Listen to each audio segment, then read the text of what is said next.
Carmen Boullosa, muy bienvenida a los Despachos del Poder. Te agradezco muchísimo que me recibas. Me siento un poco extraña en un espacio que se llame despacho, que quiere decir oficina, Sí. y que habla de algo muy institucional, y poder, que es algo, pues yo que me formé en fines de los 60s y 70s, el poder siempre apesta. Pero estoy muy contenta de estar contigo. Espero que no huela mal foro. Aunque estemos en los despachos del poder. Muchas gracias por haber venido y definitivamente pues esta interpretación que haces tiene que ver con la naturaleza original del programa, que era acudir a los espacios donde se tomaban las decisiones. Y ahora lo hacemos desde este foro de TV Azteca, pero con mucho gusto recibiendo a escritoras tan prolíficas como tú. Así que en este océano de palabras, quisiera que por favor encontremos las frases que te definen en este momento de tu vida.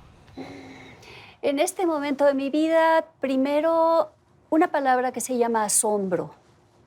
Creo que es una palabra que me ha acompañado siempre.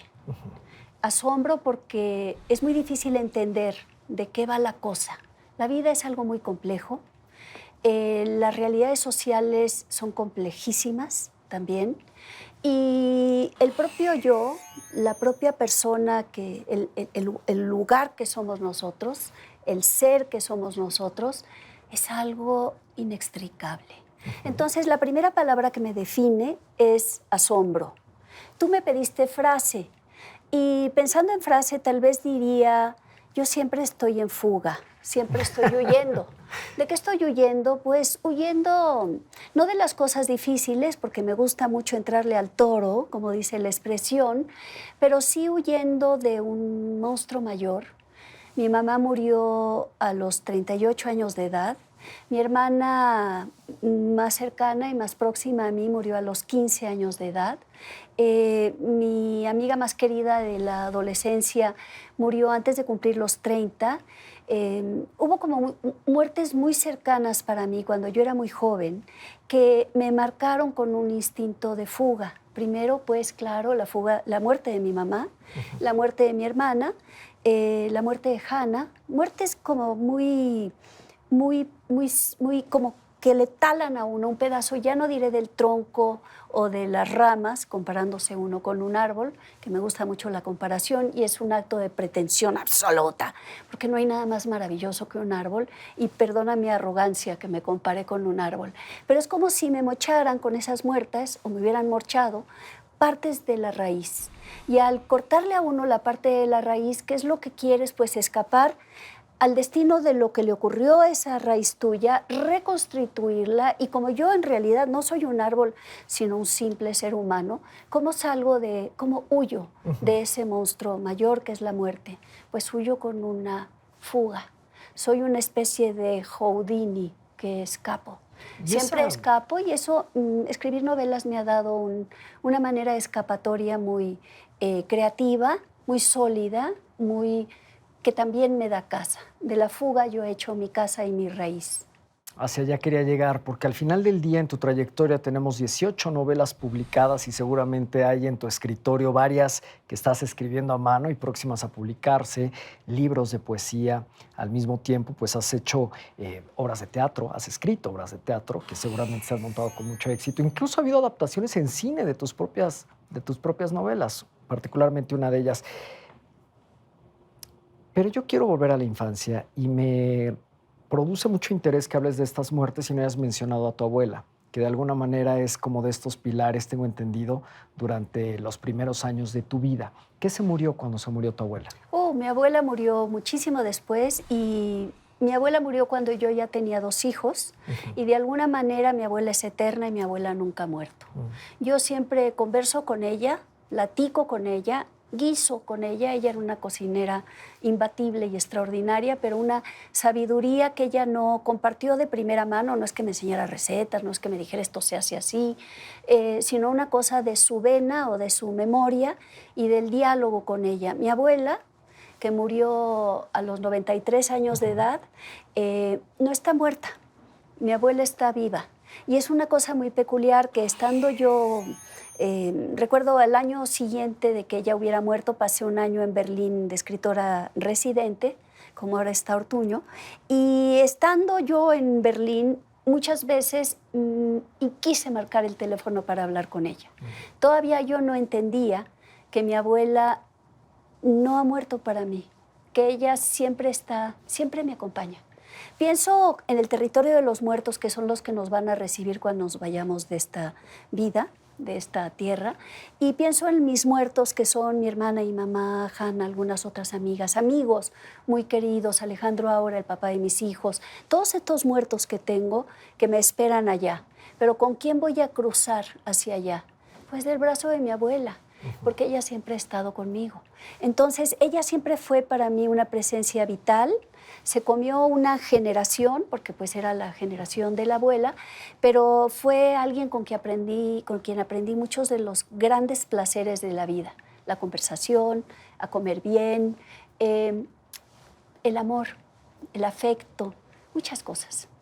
Algunas Si muy privadas. tuvieras una cita con Sigmund Freud y le tuvieras que hablar de aquel recuerdo de tu infancia donde supiste conscientemente lo que era la felicidad, ¿qué escena recrearías? Yo tendría un problema con Freud. Primero que nada, no sé si podría tener una conversación íntima con él.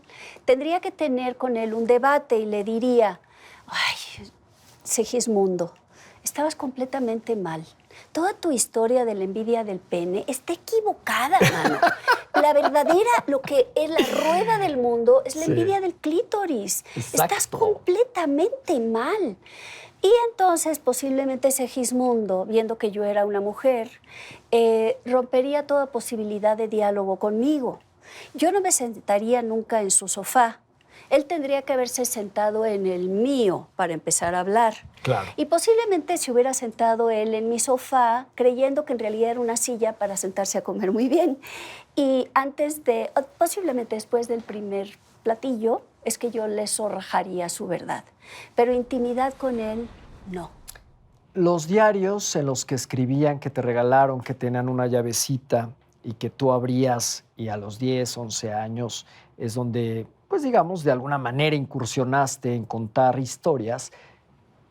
¿Será que ahí aloja algún fragmento de felicidad? Yo tengo muchos fragmentos de felicidad en mi infancia. Mi infancia fue sobre todo un balde de felicidad, unas cosas la recuerdo siempre además como un territorio sagrado, irreproducible, hermosísimo, aunque ahora que ya soy muy de la tercera edad, pienso también a veces en la juventud como un territorio, no lo sabía cuando yo estaba viviendo la juventud, pero ahora recuerdo. Y también recuerdo cosas tan hermosas de la juventud que en realidad creo que lo que es sagrado es la memoria. Pero ese ya es un pequeño paréntesis y me he desviado. En mis diarios, aquellos de llavecita, en realidad yo creo que yo no entraba muy hondo y que en realidad lo que hacía era un acopio de labores y recuerdos y cositas, que no memorias y que no realmente entrar muy adentro. Creo, no lo sé. Nunca los volví a abrir, nunca los volví a hojear. Mis diarios ya de joven escritora sí contaban cosas muy íntimas. Tampoco nunca los he vuelto a leer, no los he vuelto a hojear. Se fueron como parte de mi archivo. Están ahí guardados. No me gusta tanto volver, y si me gusta volver a partes de la vida colectiva o a pasajes de la vida colectiva de todos nosotros, un poco para tratar de entender algo de este grandísimo dudar que hay, que las cosas que uno no entiende, ¿no? Pero de mí misma, sí, recuerdo muchas cosas, pero no me tengo tanta obsesión. Carmen, sin embargo, si has vuelto a las lecturas de tu infancia o adolescencia o juventud, por ejemplo, a Ana Karenina, que de pronto volviste a leer, creo que años recientes. ¿Qué se pierde cuando uno vuelve a estas lecturas que de inicio despertaron una pasión que quizás ya no la despierten en la etapa adulta? Qué bonita pregunta. Es una cosa extraña. Yo creo que los libros tienen su propia voluntad. Los libros de los libreros, los libros de las librerías, los libros que se encuentra uno por azar, que me acaba de pasar en un basurero de reciclaje en Nueva York, un libro que no había entrado por la abertura y se había quedado Y yo no resistí la tentación porque soy escritora y tomé ese libro que había estado a punto de irse al reciclaje, pero que lo iban a cortar en pedacitos y volverlo a hacer pulpa, y eran Los dublineses de James Joyce.